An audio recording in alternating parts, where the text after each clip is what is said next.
अस्सलाम वालेकुम, a very good evening to all of you. Dawn news पर in focus के साथ मैं हूं नादिया नकीब। बिलाखिर 27वीं तरमीम लाने के लिए मेल मुलाकातें जारी हैं।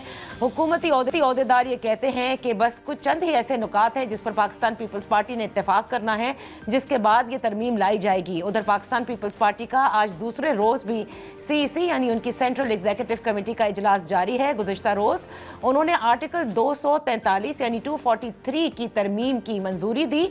अलबत्ता दीगर जो सारे मामलात थे उस पर उन्होंने मुस्तरद किया, लेकिन आईनी अदालतों के क़याम के हवाले से उनका कहना था कि मज़ीद मशावरत की ज़रूरत है।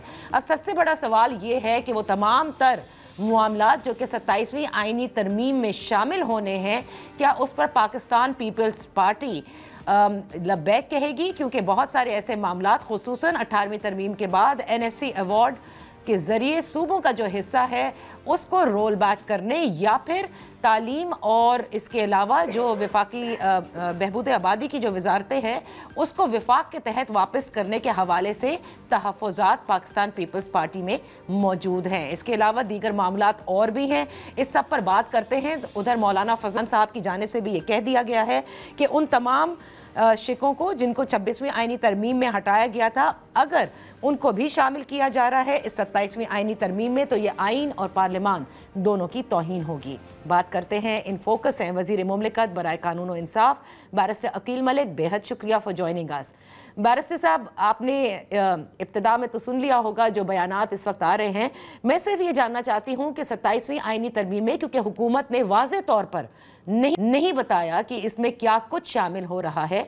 अलबत्ता बिलावल भुट्टो जरदारी साहब ने एक्स प्लेटफॉर्म पर जो टॉपिक्स लिखे, क्या यही हैं, इसके अलावा हैं, या जैसे मौलाना साहब ने कहा है कि उन 35 शिकों को जिनको पिछली मरतबा रिमूव किया गया था, अगर वो भी शामिल की जा रही हैं तो फिर ये इंतहाई तशवीशनाक बात होगी। बिस्मिल्लाह रहमान रहीम। नादिया, बहुत बहुत शुक्रिया। देखिए, मैं बसर एहतराम I take an exception to मौलाना साहब जो उन्होंने बात की, माँ सिवाय इस चीज़ की कि आइनी अदालत का क़याम वो तो उस वक़्त भी था, and obviously we it had to settle, और वो कॉम्प्रोमाइज़ था। एक अनफिनिश्ड बिज़नेस है, एक अनफिनिश्ड एजेंडा है। जिस तरफ बिलावल साहब ने अपनी एक्स की ट्वीट के थ्रू ये जिन एरियाज़ को टच अपॉन किया है, मेनली वही एरियाज़ हैं। उसके साथ साथ जो है मुख्तलिफ तजावीज़ हैं। जिस तरह देखा आपने कि MQM ने 140A की बात की, और हमने कहा बिल्कुल हम सपोर्ट करते हैं इस चीज़ को, आप हमारे इत्तेहादी हैं। हम एक ब्रॉड बेस्ड कंसेंसस डेवलप कर रहे हैं, और ये एक ऑनगोइंग प्रोसेस है जिसमें मुख्तलिफ तजावीज़ आ रही हैं मुख्तलिफ जमातों की तरफ से, जिनके साथ हम इंगेज किए हुए हैं, चाहे वो इत्तेहादी जमातें हों या अपोजिशन की जमातें हों। हमारी कोशिश ये है कि एक ब्रॉडर कंसेंसस डेवलप करके जो है हतमी इसको शक्ल दी जाए, और फिर इसको काबीना में ला के और फिर इसको पेश किया जाए। तो there is no rush. I mean of course कल एक CEC की मीटिंग हुई, उसमें इन प्रिंसिपल जो है 2 चीज़ों पे एग्रीमेंट हुआ। 243 के हवाले से बिलावल साहब ने ख़ुद बात की, और फिर उसके बाद आइनी अदालत। एंड आई थिंक आइनी अदालत खाली नून लीग का जो है वो चार्टर ऑफ डेमोक्रेसी के अंदर एग्रीमेंट नहीं था, उसमें पीपल्स पार्टी भी थी। और ऑब्वियसली जो तजावीज़ अगर कोई सामने आए इसके अलावा, तो वो भी डिस्कस की जाएंगी, और मुख्तलिफ तजावीज़ डिस्कस हो रही हैं। It's a work in progress and an ongoing process. अच्छा, लेकिन बैरिस्टर साहब, जब आप ये कहते हैं ना कि तमाम तर जमातों के साथ कंसेंसस से इसको फिर आप लेकर आएंगे और काबीना अप्रूवल देगी, मैं ये जानना चाहती हूँ कि क्या मौलाना साहब की जमात के साथ बाकायदा तौर पर, क्योंकि तहरीक इंसाफ के साथ तो चले मामलात ही दीगर हैं आप लोगों के, कोई वर्किंग पेपर के ये उमूर हैं और ये तब्दीली या तरमीम लानी है, वो शेयर किया गया है, या बात सिर्फ पीपल्स पार्टी और आपके बीच की है? देखिए, सबसे पहले तो हमने अपने बड़ी इत्तेहादी जमात, जिसकी स्ट्रेंथ भी दोनों हाउसेज इन द पार्लियामेंट और जिसके बगैर ये आईनी तरमीम पॉसिबल भी नहीं है, उसको कंसल्ट किया। और उसके साथ जो हमारे इत्तेहादी हुकूमत में हैं, जिस तरह MQM हो गया, जिस तरह PMLQ हो गया, जिस तरह दीगर जमातें हो गई, IPP हो गया, उन सब के साथ वज़ीर आज़म ने इंगेज किया। कुछ अपोजिशन की जमातों के साथ भी इंगेज किया। ANP के साथ भी आपने देखा कि मुलाकात हुई। तो मैं समझता हूँ कि इस तमाम तर मामले के आगे बढ़ने के हवाले से before we get into the nitty gritty of things, पहले हम अपने जो बड़ा इत्तेहादी है उसके साथ हम चीज़ें डिस्कस कर रहे हैं, और उसके बाद फिर ज़रूरत महसूस की गई तो बाकी लोगों के साथ भी हम करेंगे, क्योंकि उनके साथ इस स्टेज पे इंगेजमेंट अभी मैं मुनासिब नहीं समझता फिलवक़्त डायरेक्ट जो इंगेजमेंट जिसकी बात की जाए, क्योंकि पहले जब बड़ी इत्तेहादी जमात पीपल्स पार्टी उसका जो है एग्रीमेंट होना ज़रूरी है, उसका जो है वो एक कंसेंसस डेवलप होना उसके साथ ज़रूरी है, ताकि फिर आगे बढ़ा जाए और फिर दीगर के साथ बात की जाए। और दीगर के साथ इफ़ एनीथिंग पार्लियामेंट भी उनके पास फ्लोर मौजूद है, वो वहाँ पे भी कर सकते हैं, वहाँ पे भी इंगेजमेंट हो सकती है। कमेटीज़ के अंदर जो स्टैंडिंग कमेटीज़ हैं वहाँ पे भी इंगेजमेंट होगी। So it's a process. इतना वक्त है आप लोगों के पास, मतलब you are not in a rush, इतना वक्त है कि कमेटीज़ में भी मामला जाएंगे, बाकायदा बहस होगी हर नुक्ते पर?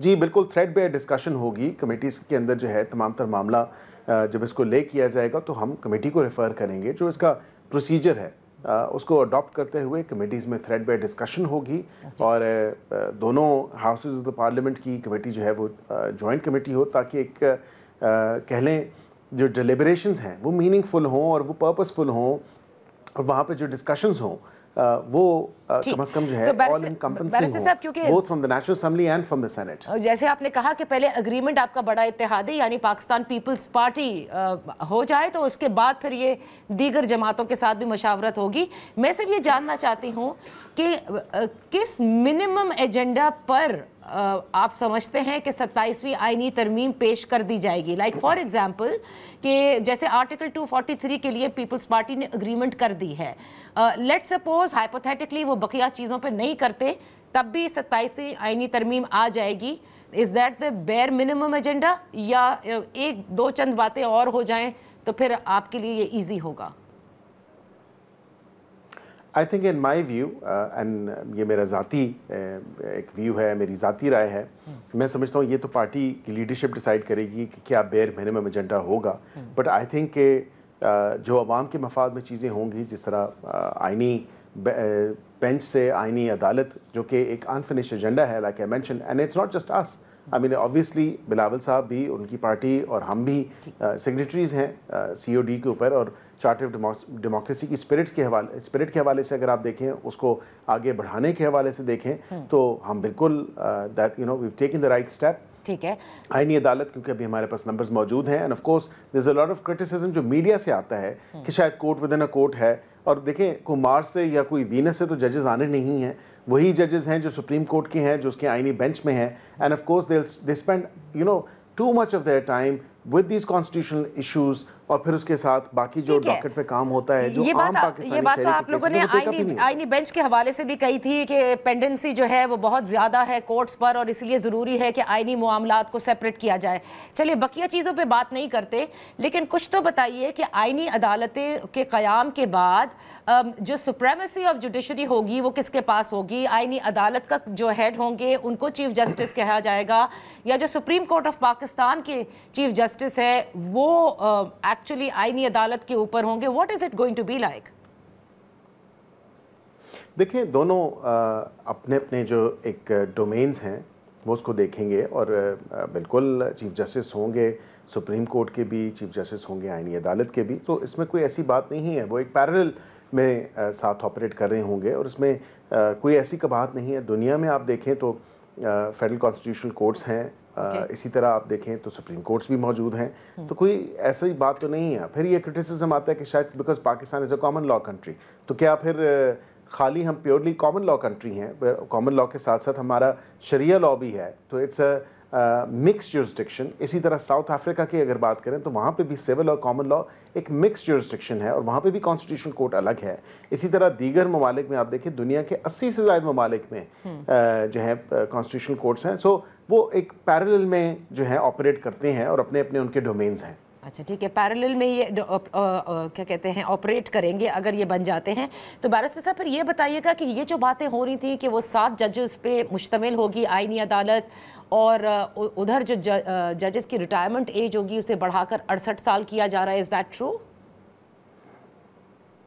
देखें ये तजवीज़ है, 7 भी हो सकता है, 9 भी हो सकता है, 68 भी हो सकता है। ये तजवीज़ है, सामने आई है मुख्तलिफ जमातों की तरफ से, और उसको 70 भी किया जा सकता है। मैं समझता हूँ ये ज़्यादा अप्रोप्रिएट फोरम जो है जब ये ले हो जाएगा तो फिर ये कमेटीज़ के ऊपर है, और कमेटीज़ में जो मेंबरान बैठे हैं बिल्कुल वो इस पर डिलिबरेट करेंगे। अगर वो 68 को 70 करना चाहते हैं, या 70 को 68 करना चाहते हैं, या 65 पे ही रखना चाहते हैं, this is their prerogative, this is not for us, because हम चलें एक चीज़ जो है वो वाज़े तौर पे सामने ले आएँ और जब उसकी पूरी हाउस कीपिंग मैटर्स जो हैं उस ड्राफ्ट के हवाले से जिस पे एक ब्रॉडर कंसेंसस डेवलप होगा, उसको आगे बढ़ाते हुए जब हम उसको ले करेंगे, पीएम का नॉड होगा, पीएम के नॉड के बाद वो काबीना का अप्रूवल होगा, तो फिर जाहिर बात है उस हवाले से ही हम पेश कर सकते हैं। ये चीज़ें जो हैं ये चेंज हो सकती हैं कमेटीज़ के अंदर।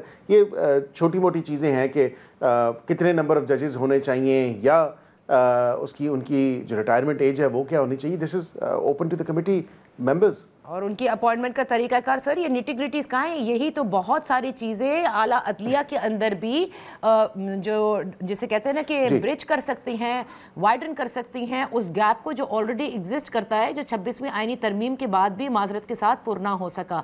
मैं सिर्फ आखिर में आपसे ये जानना चाहती हूँ कि ठीक है, आपने कहा डिस्कशन होगी, सब होगी, लेकिन क्या कहीं जमहूरियत में आपने देखा है कि दोनों ऐवानों के लीडर ऑफ द अपोजिशन है नहीं, उनको अभी तक नोटिफाई नहीं किया गया, ना उनके साथ कुछ शेयर किया जा रहा है उन जमातों के साथ? यानी what kind of a democracy is this जिसके अंदर ऑपोजिशन एग्जिस्ट ही ना करती हो और उनसे मुशावरत ना की जाए, जबकि आइन पूरे मुल्क के लिए है, उन जमातों के लिए भी है, चाहे वो ट्रेजरी पर बैठे या ऑपोजिशन पे। It's a living document. Absolutely, it's a living document. Hence, change is needed from time to time, and of course, जो हम बेहतरी उसमें ला सकते हैं वो लेके आते हैं। यहाँ पे आपने बात की कि उनके जजेस की अपॉइंटमेंट का क्राइटेरिया क्या होगा। उनकी अपॉइंटमेंट का क्राइटेरिया वही होगा जो एक सुप्रीम कोर्ट के जज बनने के हवाले से जो उसकी रिक्वायरमेंट्स या उसके रिक्विजिट्स या उसका क्राइटेरिया होना चाहिए, इसी हवाले से उसका एग्जैक्ट वही क्राइटेरिया होगा। उसकी अपॉइंटिंग अथॉरिटी भी JCP ही होगी, जुडिशल कमीशन ऑफ पाकिस्तान, जो हाई कोर्ट और सुप्रीम कोर्ट के जजेस को अपॉइंट करती है। तो ये उसी हवाले से ही है। मैं ये आपको ये भी ज़रूर बता दूं, जिस तरह आपने कहा कि लीडर ऑफ द ऑपोजिशंस नहीं है दोनों हाउसेस में, ये रिवाजन बिल्कुल चीज़ रही है। और ये चेयरमैन साहब हैं जो सेनेट के, वो और इसी तरह स्पीकर नेशनल असेंबली जो हैं वो डिसाइड करेंगे इस तमाम तर मामले के ऊपर। उनकी तरफ से रूलिंग आनी चाहिए। This is not for me और the government to answer this, because ये स्पीकर का और चेयरमैन सेनेट का काम है, स्पीकर नेशनल असेंबली का काम है, ये उनके हाउस कीपिंग मैटर्स हैं, दे शुड एड्रेस दिस। बहुत शुक्रिया बैरिस्टर अकील मलिक साहब, बहुत बहुत for being with us on the show. जैसे आपने बताया कि बहुत सारे आईनी अदालत के जो मामलात उन्होंने जिक्र किया कि तजवीज़ हैं, लेकिन फिर भी देखना है कि किस तरह से सब इस पर मुत्तफिक होते हैं। ब्रेक के बाद वापस हाजिर होते हैं।